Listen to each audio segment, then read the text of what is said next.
But some may have done that. But we obviously, don't know that. At this point, we don't need to consider that as a point. So it's happening. Now, what is happening is happening. We will deal with the blame maybe after everything is said. Fantastic. What is your view on the relief efforts so far? They've been moved to various places. Some have been moved to classrooms without windows, mosquitoes, and all of that. We heard today from NADMO that the water in some of the areas has been stagnated, and so it's producing or generating stench. I think we are still lacking behind. There's a lot that we need to do. Obviously, 30,000 people. That's quite a number. Exactly, and we are now going to talk about the health issues, health implications. People who do not have shelters, in terms of starving, in terms of people who have lost everything that they have, how to bring them back. There's a lot that we are supposed to do. As a government, we have a lot to do. I mean, let's applaud the president going there, giving us the courage, assuring us that we are going to do something. But I think there's more that we have to do. That's his job. I think there's more that we have to do. That's what I'm saying. We are just applauding that. But there's more, of course. But I see, you don't need to applaud the president for doing his job. People even think it's even belated. In time. You see, so when you keep applauding the president for doing the basics, you are creating a situation of mediocrity. So that's why the president can go there and tell the people, I mean, tone deaf. People are in a crisis, and you are talking about votes. People have criticized him saying so. You see, at this point, for me, the energy that we will use to discuss whether something was good or not, for me, I don't really get excited. Because at this point, what we need is to move away from the political discussions. Which was a call, really, by which we ended up doing. That's what I'm saying. No, but we can't do that.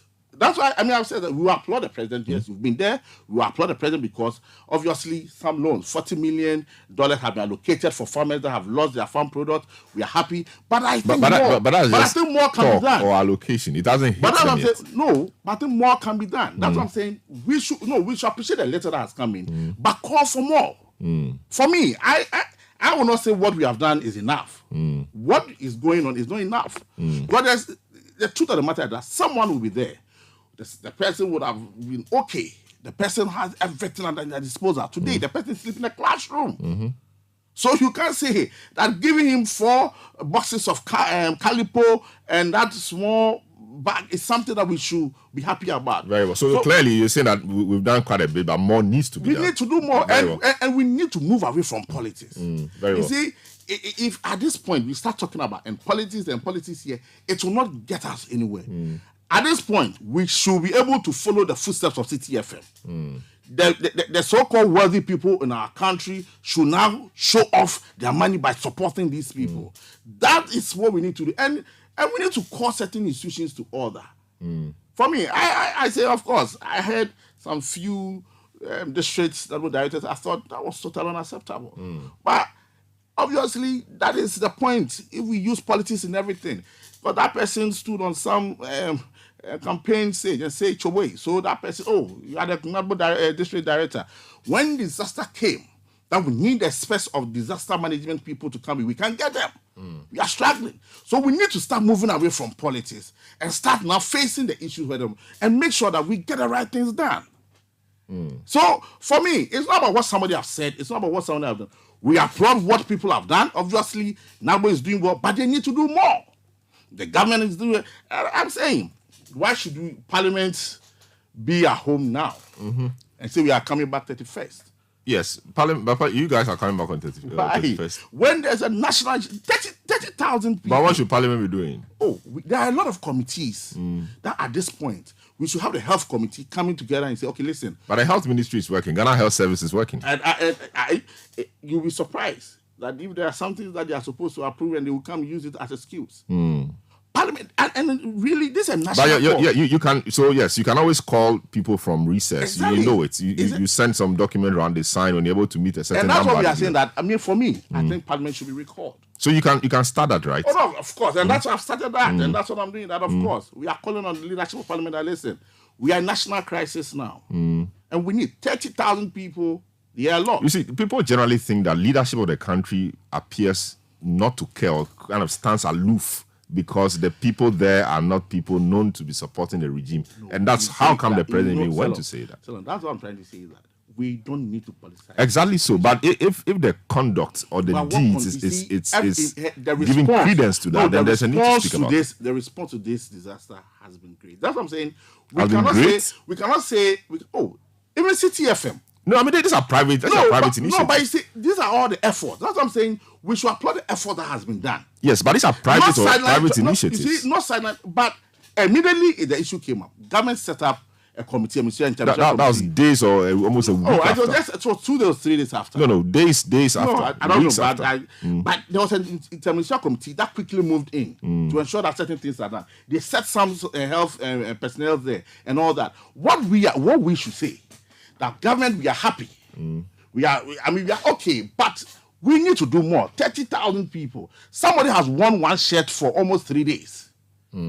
And we need to find ways and means for the person to change the dress. Very well. I mean, we can talk about this all day because that's what we've been talking about here.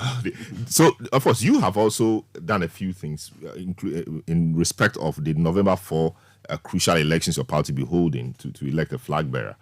You have written to the party asking that cool heads should prevail and all of that. Why do you have to write to the party asking cool heads to prevail, calling for unity and all of that? Do you fear that there could be an implosion after November 4? What's the matter? Oh, I mean, MPP is known in terms of democratic dispensation. We are good at it. But complacency cannot set in at this point. And that's what we are saying, that clearly at this point, just about 2 weeks or so to the election, we are calling on the national team that cool heads should prevail. All our actions and inactions, conduct and everything that we do should, to the benefit of the party after 4th November. Because after 4th November, the party is going into the major elections. And the candidate that will win will stand on the ticket or will be on the ticket of the party. So therefore, if you make the party weak, regardless of how much you win and you come, the party cannot bring you to all, cannot retain their power. But the party set up the elections committee and headed by no meaner person than Professor Michael Quay, former speaker and all of that. And the committee is being praised for doing quite some good job, ensuring that everybody has an album. I mean, quite some level playing field, we've all said. So what else should they be doing? So that's what we are saying, that we are just saying that there should be a caution that in these last days to the election, let's maintain whatever we are doing that is good for the party. Let's ensure that after 4th of November, it is the MPP that wins.